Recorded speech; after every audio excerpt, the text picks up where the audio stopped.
8:36 de la mañana. Esta mañana charlábamos sobre las predicciones económicas que hacen los economistas y cómo la vienen pifiando últimamente. Y me pareció ver pasar ayer un lindo gatito cuando Daniel Garro, el economista de Mendoza, lo dijo, básicamente, ¿no? Muchos lo piensan y no lo dicen, pero él lo dijo, que alguien se está planteando si alguien se toma en serio las predicciones de inflación del REM, porque le vienen pifiando. Lo que pasa es que son las consultoras las que están detrás del REM.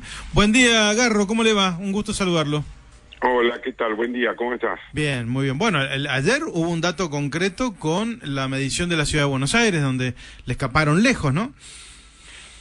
Sí, bueno, el REM ya viene teniendo una historia con respecto a errarle a las predicciones desde hace mucho tiempo.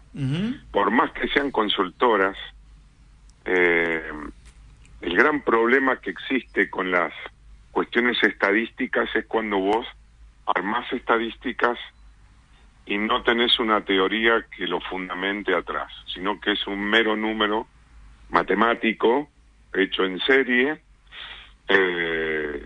sin que haya análisis, sin que haya teoría por detrás. Y ese es el problema que tienen todos los que publican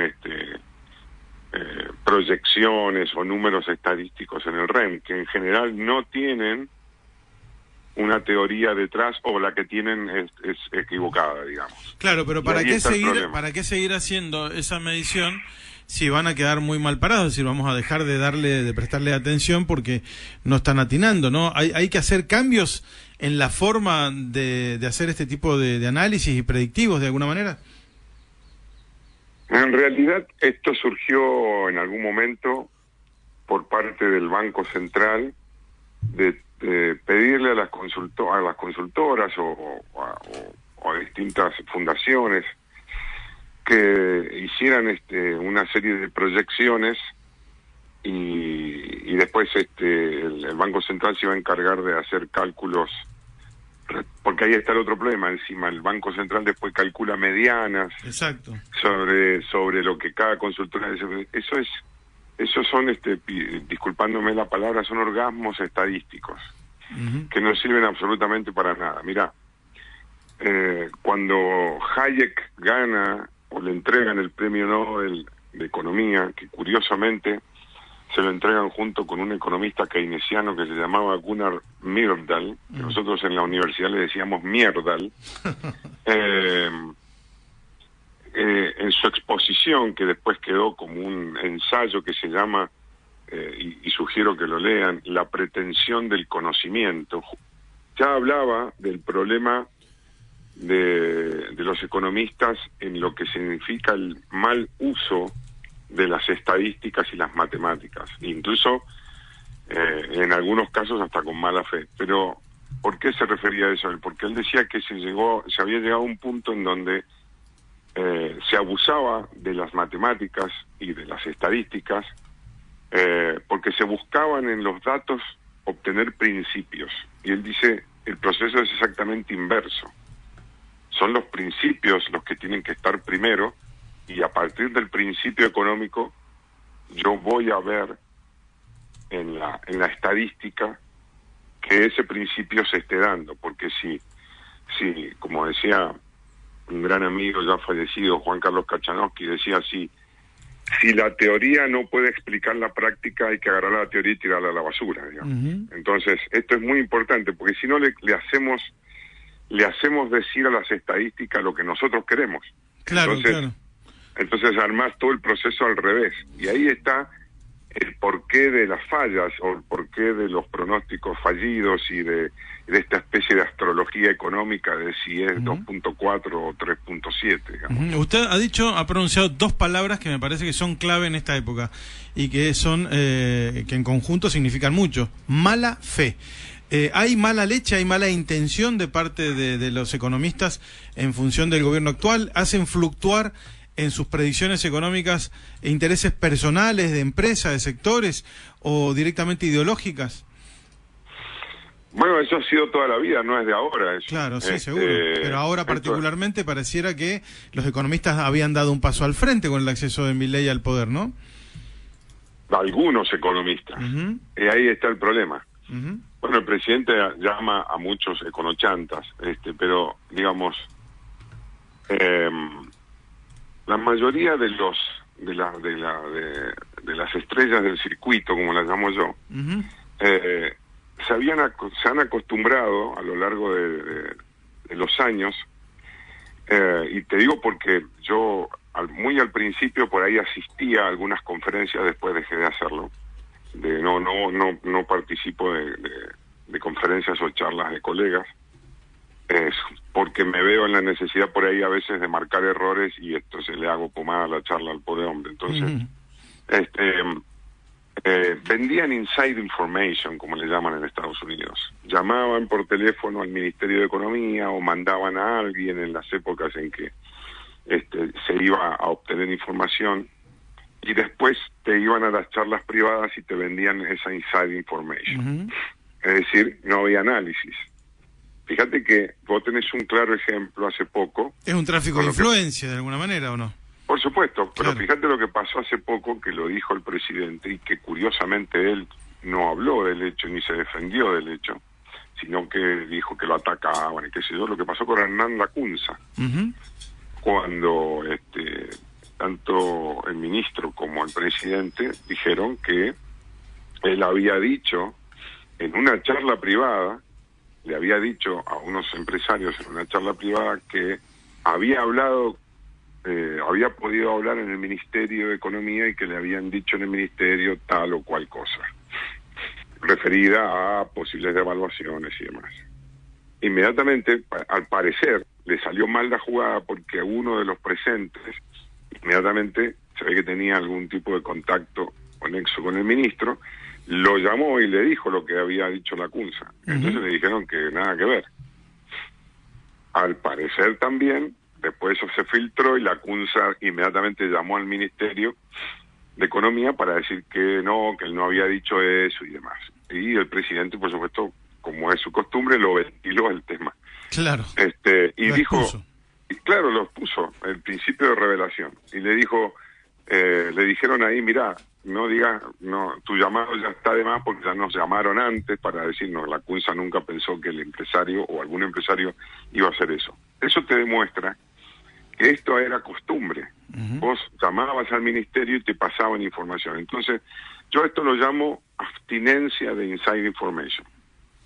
Los economistas, o el 85% de los economistas que han salido lamentablemente de las universidades, son todos neoclásicos y keynesianos.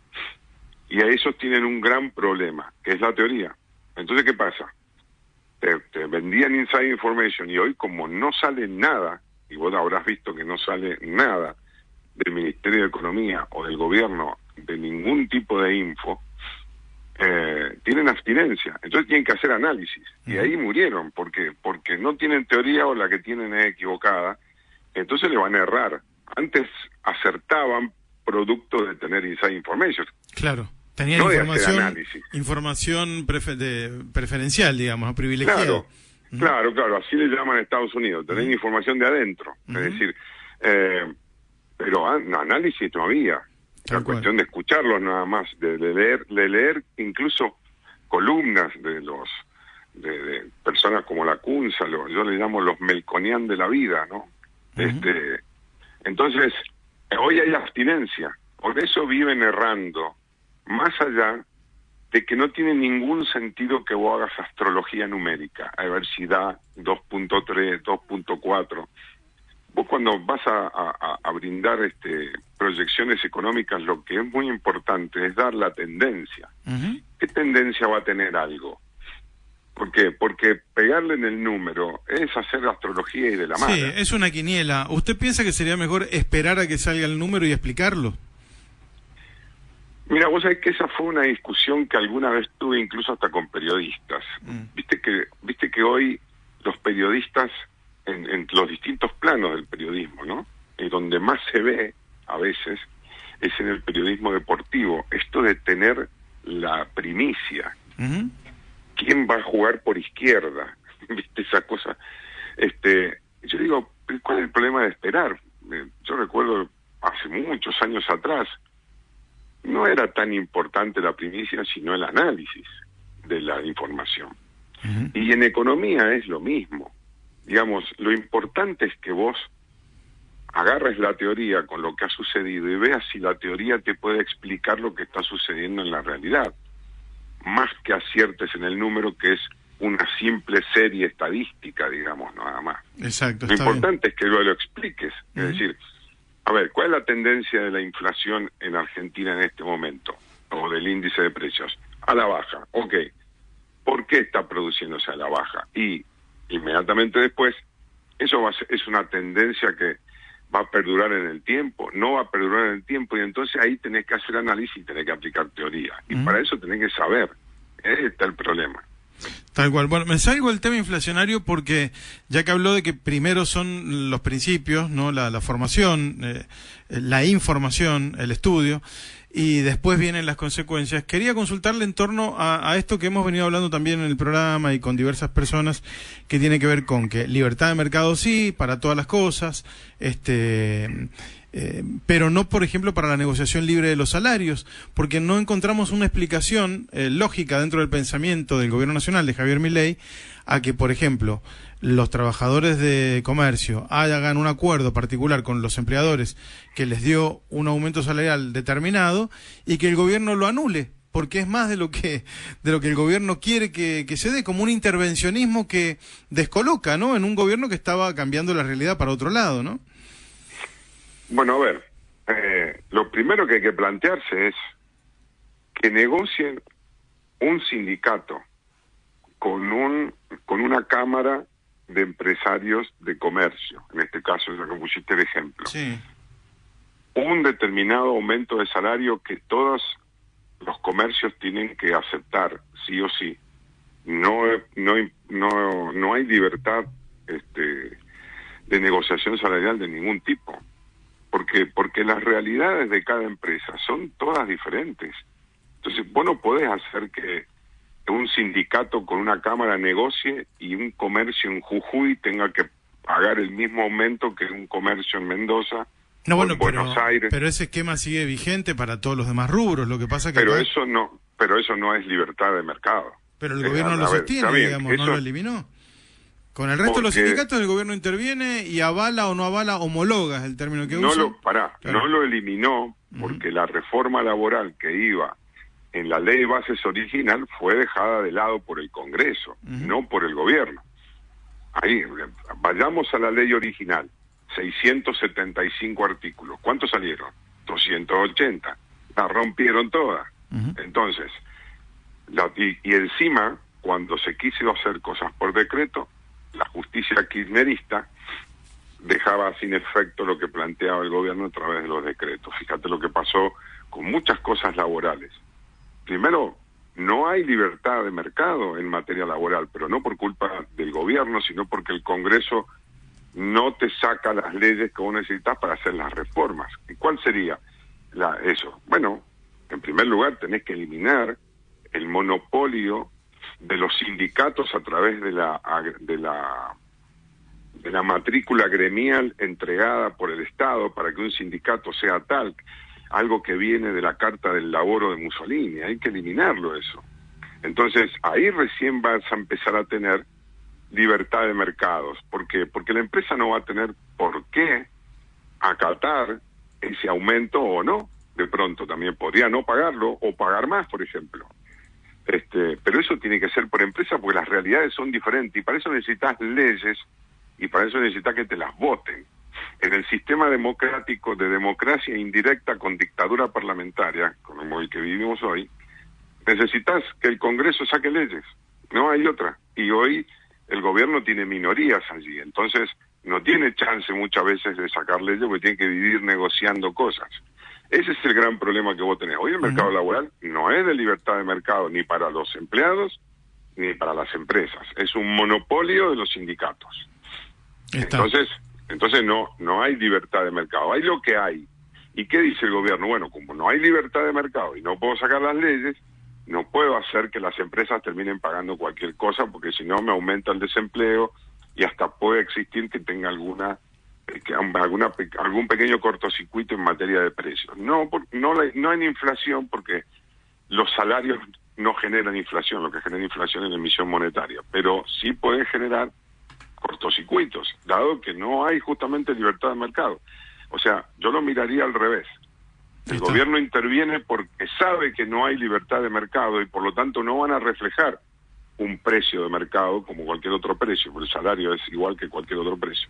Entonces, como no lo van a reflejar, voy a tratar en lo posible, aplicando la teoría, de intervenir en un mercado que no es libre, justamente con el propósito de que se acerque lo más posible a lo que sería una negociación libre entre empresas. Y bueno, si los números de precios van camino a que en el año no tengan un incremento mayor a 20, 25%, en cualquier negociación de libertad de mercado, claramente no tendrías números por encima de eso, porque las empresas no lo podrían pagar. Gracias, Garro, ha sido muy gentil. Por favor, gracias a ustedes. Un abrazo, muchas gracias. Daniel Garro, economista.